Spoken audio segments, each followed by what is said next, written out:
Middle East Report with James Dorsey on Sabahul Muslim.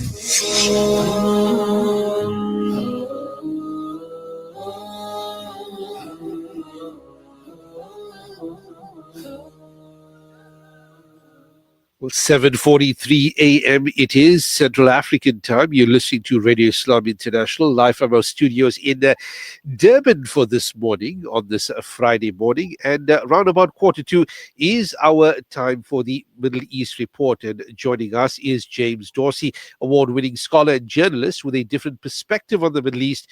Remember, you can subscribe to James' newsletter and blog, The Turbulent World of Middle East Soccer, and visit his website, jamesmdorsey.substack.com, to get a perspective of James' thoughts and his articles and opinions on matters coming out of the Middle East and the greater world. Well, James, good day to you. Thank you for joining us. As always, a pleasure to be with you on this Friday morning.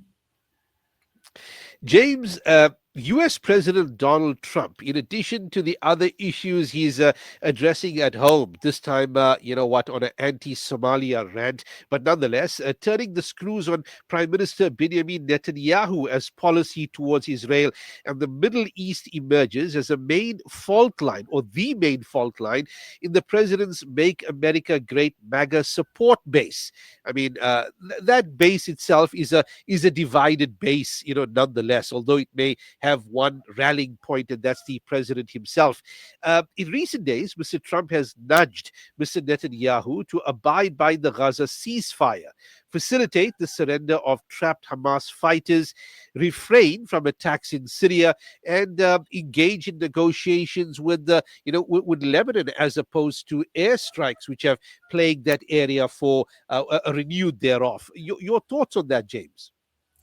Indeed, in addition to pressure exerted regarding Gaza, Syria, and Lebanon, Trump is keenly aware that Israel constitutes the last fault line in white nationalist domination of his Make America Great Again support base. The Make America Great Again crowd has already adopted 4 of the far right's 5 key principles, including reducing immigration to preserve white dominance, a perception of relations between whites and non-whites, and Christians and non-Christians as a zero-sum game, the ranking of Americans according to race, religion, and how far back they can trace their ancestors' presence in the country, and identity politics. Meanwhile, Western and Arab diplomats expect the Trump administration to announce the composition of a Palestinian committee made up of non-affiliated Gazans that would run the Strip's day-to-day affairs, in advance of Benjamin Netanyahu's visit to Washington at the end of this month, summoning the prime minister for a 5th White House discussion, shifting attitudes in the president's support base, and pressure from his increasingly important Saudi and other Gulf allies suggests that Trump and Netanyahu's forthcoming meeting could mark a milestone. James, moving back, I mean, all those years ago, 24 years ago, and this is the premise of our next question, with regards to the September 11, the 9/11 attacks. Now, there's a straight line that connects Osama bin Laden's alleged destruction of multiculturalism with the destruction of the 9/11 towers years ago, and mainstream racism, particularly in the form of Islamophobia and anti-Semitism. Many writers would suggest that there was a important catalyst. It was the turning point where the country, and many in the Western world for that matter, saw a rise in Islamophobia, anti-Semitism, various forms of racism, and it shattered this multicultural dream that many, who the world refers to sometimes as liberals, had already in a postmodern world. Your thoughts on that? Well, what started with 9/11 has become government policy in multiple Western democracies, with France backed by the United Arab Emirates and Saudi Arabia, seeking to define what constitutes moderate Islam and regulating how Muslims should dress. Donald Trump this week took such policies a step further after an Afghan national shot 2 West Virginia National Guards people in Washington, killing 1. He cast all Afghan migrants as suspects, ordered the review of green cards issued to nationals of 19 countries, half of them Muslim majority nations, and halted the issuing of visas for citizens of all third world countries.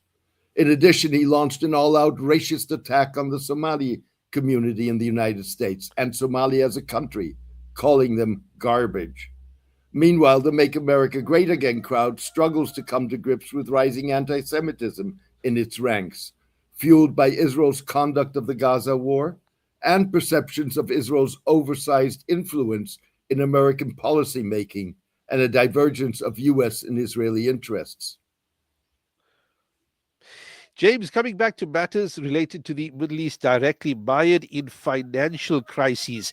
Now, the Houthis, the group, of course, the Houthis in Yemen, resuming threats to Saudi Arabia. Saudi Arabia was practically well involved in the strikes against the Houthis a number of years back. They and the Emiratis in particular, they had stopped the actual military incursions and the military strikes, but once again the Houthis seem to be threatening Saudi Arabia.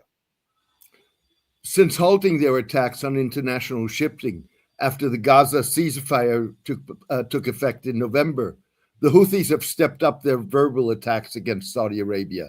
They have accused the kingdom of collaborating with Israel and threatened to resume cross-border attacks if Saudi Arabia does not lift its economic blockade of Houthi-controlled areas of Yemen.